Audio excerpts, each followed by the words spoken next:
Assalamualaikum warahmatullahi wabarakatuh. Berjumpa lagi di channel saya Engineering Study. Baik, di video kali ini kita akan belajar ataupun membahas tentang diagram Modi. Nah, diagram Modi adalah diagram yang dipakai ketika sebuah aliran dalam pipa itu turbulen. Jadi nanti bagaimana kita akan membaca diagram Modi itu. Nah, di sini penurunan tekanan atau pressure drop untuk aliran fluida di dalam pipa itu dipengaruhi oleh friction factor. Nah, di sini ada delta P F dikali L per D rho V pangkat 2 per 2. Nah, di sini ada friction factornya. Nah, seperti kita lihat pada gambar di samping ini ada sebuah profil kecepatan aliran fluida di dalam pipa. Di dinding pipa ini terjadi sebuah viscous sublayer ataupun lapisan tipis. Nah, ketika di dinding pipa itu kasar, seperti di gambar ini bisa kita lihat bahwasanya alirannya bergejolak ataupun turbulen. Nah, ketika dinding pipanya itu halus, nah alirannya menjadi laminer seperti itu. Nah, ketika aliran laminer itu friction faktornya yang kita pakai persamaannya adalah F sama dengan 64 RE. Nah, itu ketika aliran di dalam sebuah pipa itu laminer. Nah, namun ketika alirannya itu turbulen, friction faktornya itu berubah persamaannya, yaitu memakai RE epsilon per D. Nah, untuk aliran turbulen ini friction factor ini tergantung pada bilangan Reynolds dan kekasaran relatif. Nah, kekasaran relatif ini nilainya itu berbeda-beda pada setiap pipa. Nah, di sini ada sebuah persamaan energi Bernoulli equation ini ya, yang seperti biasa kita gunakan untuk menghitung misal tekanan keluar ataupun kecepatan keluar dari fluida itu. Nah, selanjutnya di sini ada equivalent roughness ataupun nilai kekasarannya. Terus ada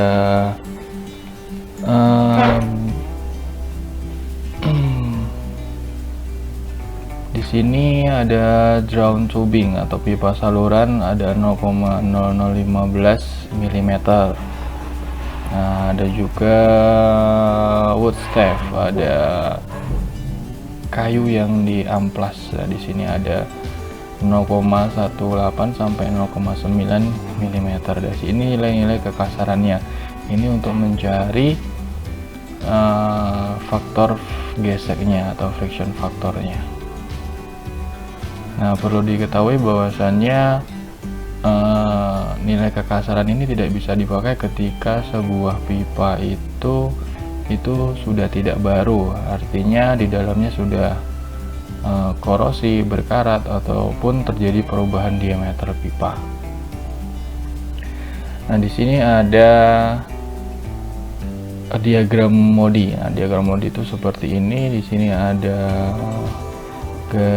di sebelah kanan itu ada relative roughness pipe-nya, ada nilai kekasaran dari sebuah pipanya. Di samping kiri ada friction faktornya, faktor geseknya, dan ini untuk parameter X-nya itu ada Reynolds number. Nah, Reynolds number. Jadi kapan kita menentukan bahwasanya aliran itu laminer, transisi, ataupun turbulen? Nah, seperti kita bahas, yaitu aliran laminer itu ketika Reynolds number-nya di bawah 2000. Nah, transisi itu 2000 sampai 4000, dan 4000 ke atas itu alirannya sudah turbulen. Di sini ada 10 pangkat 4, artinya 10.000, otomatis alirannya turbulen. Di sini garis laminer, kemudian di wilayah ini ada transisi, dan di sini sudah turbulen. Nah, untuk membacanya ini kita langsung ke contoh soalnya aja. Di contoh soal, udara pada kondisi standar mengalir pada sebuah pipa saluran atau drum tubing berdiameter 4 mm dengan kecepatan rata-rata V sama dengan 50 meter per detik. Nah, pada kondisi ini biasanya aliran akan turbulen, namun jika dilakukan tindakan untuk menghilangkan gangguan pada aliran, artinya sisi masuk pada pipa itu sangat mulus, udara bebas dari debu, pipa tidak bergetar, dan lain-lain. Nah, masih dimungkinkan untuk mempertahankan aliran itu laminar. Tentukan penurunan tekanan, pressure dropnya, tekanan sepanjang jarak 0,1 meter pada pipa jika alirannya laminar. Nah, kemudian kita disuruh menghitung ulang jika alirannya itu turbulen.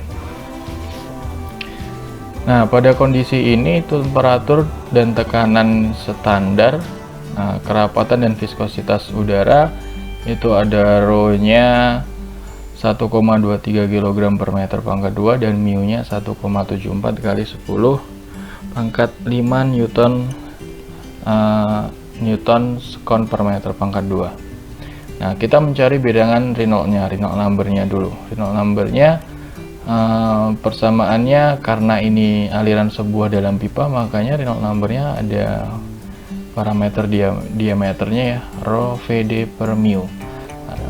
Didapatnya 13.700. Nah, Reynolds number 13.700 itu masuk pada aliran apa? Seperti kita jelaskan tadi, bahwasanya Reynolds number di atas 4000 itu alirannya sudah turbulen ya.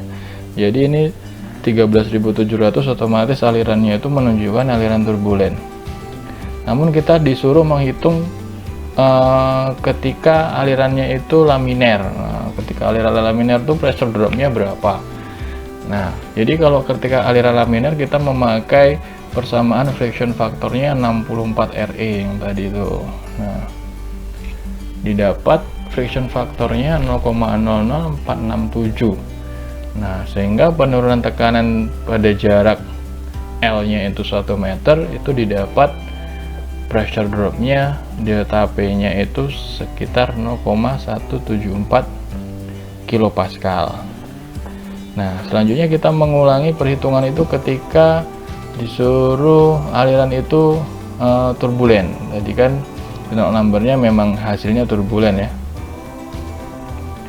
Nah, kita harus mencari tabel dulu. Nilai kekasaran dari pipa. Nilai kekasaran dari pipa drum tubing tadi itu berapa nilainya?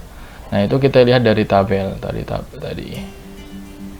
Ini dari tabel drum tubing itu 0,0015 mm.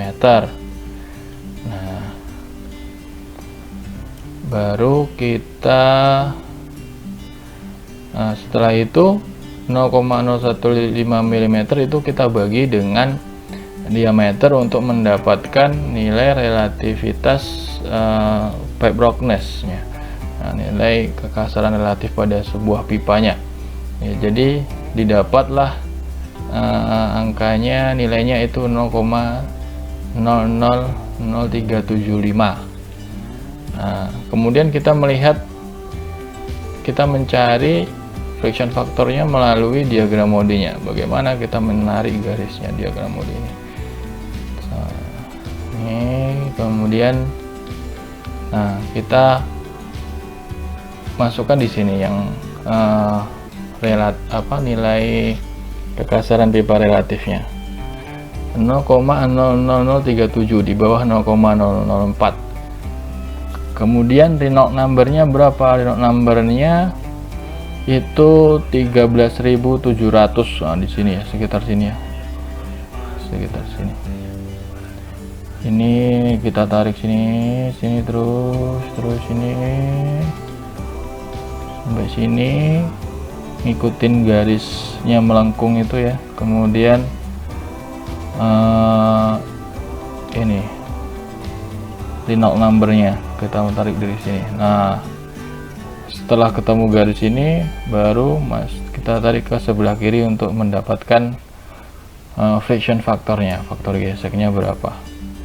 Nah, di sini kita dapat sekitar 0,0028. Nah, di sini 0,028.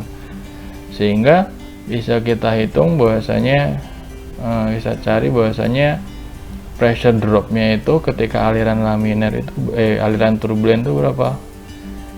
Nah, sekitar 1,0776 kilopascal.